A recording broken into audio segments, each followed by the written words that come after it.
छात्राओं, आज हम आगे की कविता देखने वाले हैं। इसीलिए अब आप आपकी किताब पेज नंबर 66 पे निकालो। मैं भी निकालती, वो आपके सामने भी है, ये स्क्रीन पे दिखाई दे रहा है। कविता का नाम है truth. First I will read the poem and explain you. Okay. Sticks and stones may break my bones, but words can also hurt me. Stones and sticks break my skin, while words are ghosts that haunt me. देखो, कविता थोड़ी कठिन है पर हम समझ सकते हैं। शब्दार्थ हमेशा की तरह लिखा के दे दूंगी। See what the poet says in this poem. What he says, sticks. Stick means what? लकड़ी एंड स्टोन मीन्स पत्थर, है ना। Stick and stones break my bones. Bones यानी क्या? हड्डियाँ। ब्रेक यानी तोड़ना, टूटना। हाँ, लकड़ी से मारे किसी को तो उसकी हड्डियाँ टूटती है क्या? टूटती है। पत्थर से मारे तो किसी की हड्डियाँ टूटती है क्या? टूटती है। लगता है क्या? लगता है ना। तो what does it mean that if I hit a stone or if I hit someone with a stick, it may break his bones. उसकी हड्डियाँ टूट सकती है। It may hurt him. उसको लग सकता है। बराबर है? हाँ, पर उसके साथ अब कभी आगे क्या कहते हैं देखो, but words can also hurt me. Words यानी क्या? शब्द। हमारे शब्दों से भी दूसरों को तकलीफ हो सकती है। मतलब पत्थर से, लकड़ी से मारने से तो तकलीफ होती ही है, पर शब्दों के मार से भी तकलीफ होती है, बोलने से भी तकलीफ होती है। और आगे क्या कहते हैं देखो कवि, stones and sticks break only skin. आगे कवि ने कहा है, व्हाट डज ही से, दैट स्टोन्स एंड स्टिक, इससे जो मार बैठती है वो हमारे शरीर को, वो जो इंजुरी होती है, जो भी जख्म होते हैं, that is only to our body, not to our mind, not to our heart. हमारे दिल को नहीं लगता है, हमारे शरीर को लगता है। But words are ghost that haunt me. पर शब्द कैसे होते हैं?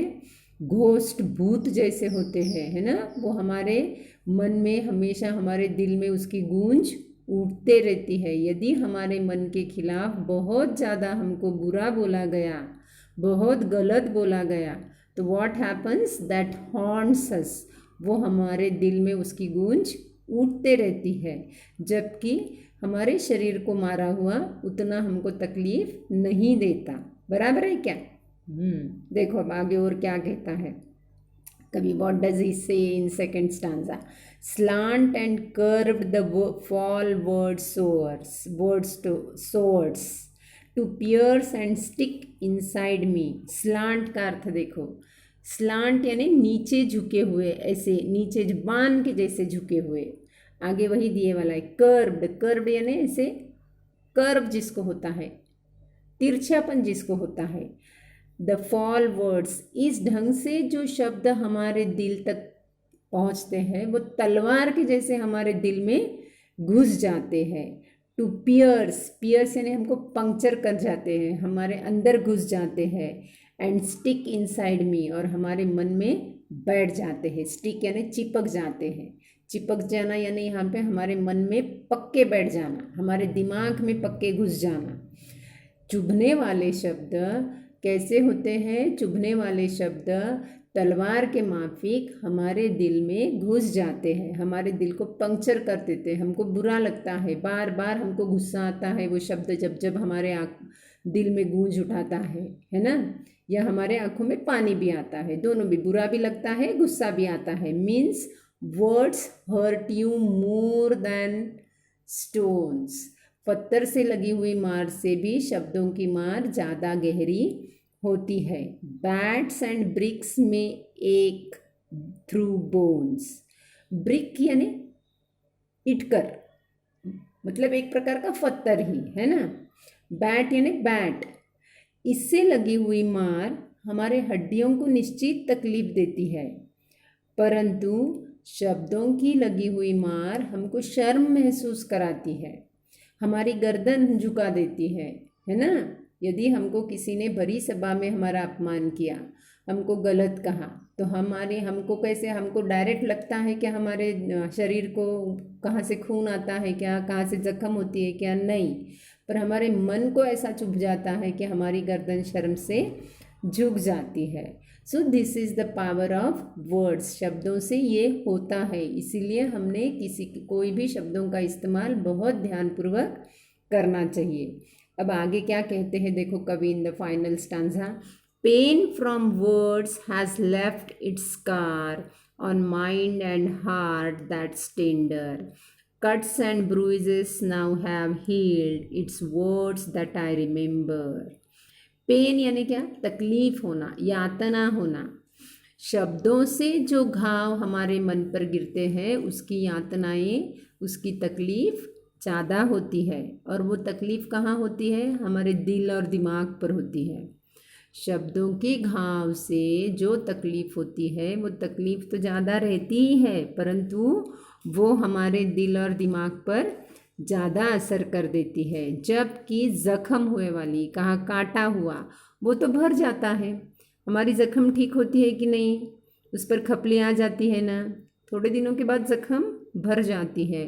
पर शब्दों की घाव जो हम देते हैं उसकी ज़ख्म जल्दी से भरती नहीं, बल्कि वो बहुत दिनों तक वैसे के वैसी रहती है, और हम उसको याद भी रखते हैं। मुश्किल बात तो ये है कि हमको हमेशा याद रहता है किसी ने बुरा बोले वाला, किसी ने गलत बोले वाला, किसी ने गालियाँ दिए वाला, है ना।